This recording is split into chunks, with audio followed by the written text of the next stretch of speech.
በዓለማችን ብዙ ሰዎች ለፍተው ደክመው ብዙ ሀብት በአጭር ጊዜ ማፍራት የማይችሉበት እንደዚሁም ደግሞ በጣም በጥቂት ጊዜ ሰዎች የራሳቸውን ሀብት የራሳቸውን ሪል ዌልዝ የሚያካብቱበት ታይም ላይ እናያለን ማለት ነው።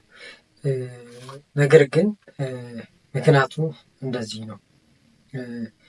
ሪል የሆነ ምክንያት እውነተኛ የሆነ ምክንያት እንደዚህ ነው። በካሽፍሎ ኳድራንት ታዋቂ የሆነ ሮበርት ኪዮሳኪ እንደዚህ ሲል ይገልጻል። ሰዎችን ከኢንካማቸው ቤዝድ ባደረገ ገቢያቸውን ቤዝድ አድርጎ ለአራት ይከፍላቸዋል እና ያ የኢንካማቸው ቤዝ ወይም ደግሞ የገቢያቸው ምንጭ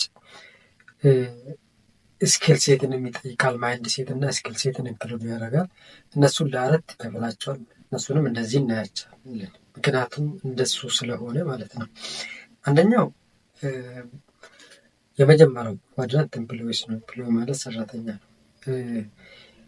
እዚህ ጋር ብዙ ሰዎችን እናገኛለን። ካሉት የሰው ብዛት ስናይ በጣም በብዙ ሼር እዚህ ላይ ይገኛሉ። ሰዎች ጊዜያቸውን፣ ታይማቸውን፣ ኤነርጂያቸውን በመያዝ ከካምፓኒዎች ከግለሰብ ሊሆን ይችላል፣ ከመንግስት ከገቨርንመንት ኢንካምን ያገኛሉ። ገቢ ሰለሪ ቤዝድ የሆነ ኦር ደግሞ ዌጅ ቤዝድ የሆነ ኢንካምን ያገኛሉ። ይህኛው የመጀመሪያ ነው። አብዛኛው ስፔሻሊ እንደኛ ሀገር ላሉት በጣም ብዙ ሰው ከስኩል የሚወጡ አብዛኛው ስኪልን እውቀትን ያዳበሩ ሰዎች በዚህ ካታጎሪ እናገኛቸዋለን። እውቀታቸውን፣ ጊዜያቸውን፣ ኢነርጂያቸውን በማስያዝ ኢንካም ያገኛሉ፣ ገቢን ያገኛሉ ማለት ነው። ሁለተኛው ደግሞ ኤስ ነው፣ ስሞል ቢዝነስ የሚባለው ነው።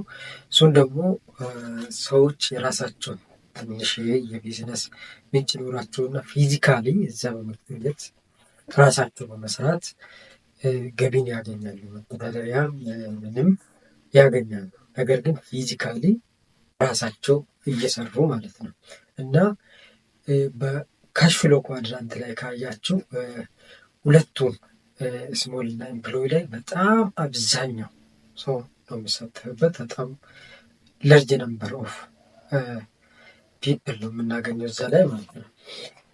በራይት ሳይድ ደግሞ ወይም ደግሞ በስተቀኝ በጣም ሪል የሆነ ሀብት የሚገኘው በዛኛው ሳይድ ነው። ስለነሱ ስለ ሁለቱ ደግሞ እናወራለን። ሶስተኛው ቢዝነስ ነው። ቢዝነስ እንግዲህ ስለ ቢዝነስ እናወራ በእሱ ኮንሰፕት ወይም ደግሞ በካሽፍሎ ኳድራንት ኮንሰፕት እሱ ያስቀመጠው ከ500 ሰዎች በላይ ኤምፕሎይ ያለው ነው።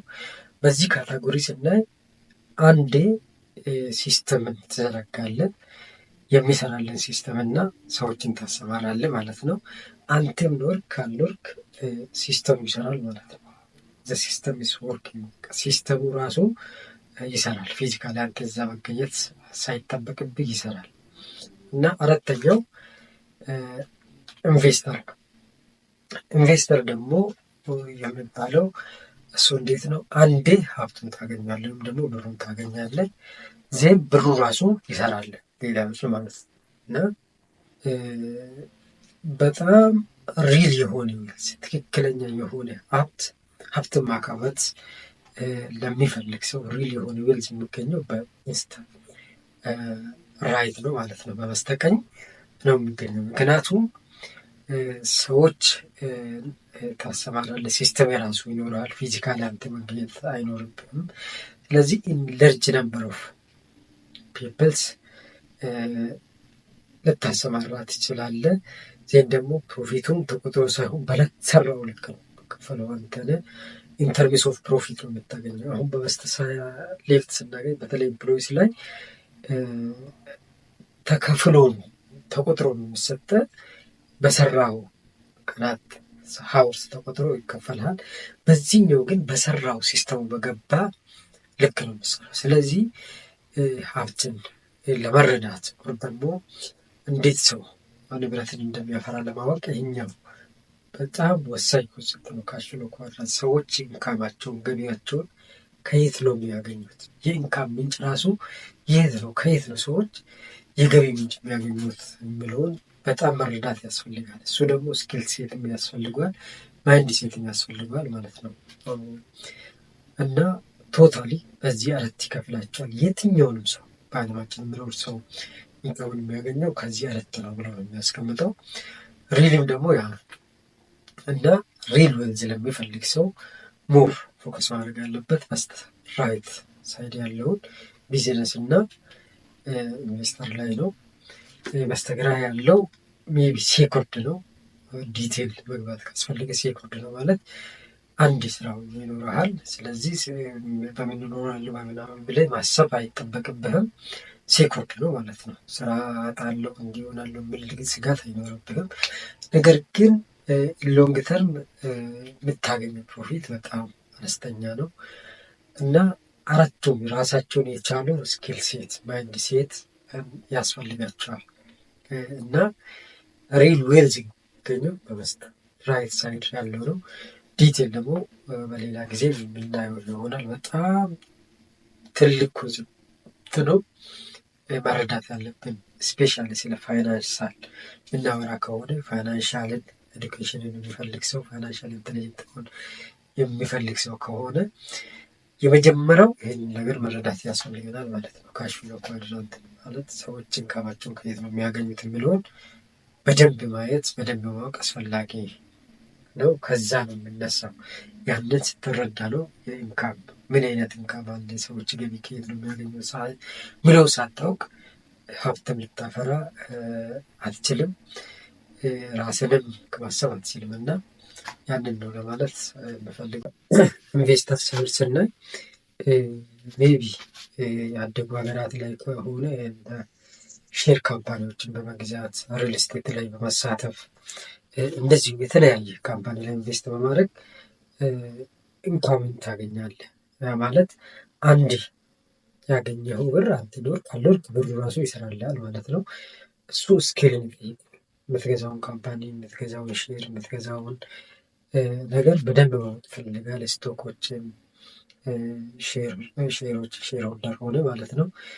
ሪል ስቴቶች ላይ ብቻ እንደየሀገሩ በጣም የተለያዩ የኢንቨስትመንት ቤዞች አሉ። እዛ ላይ ራስ ኢንቨስት በማድረግ የአንተ የገቢ ምንጭ ኢንቨስትመንት ነው ማለት ነው።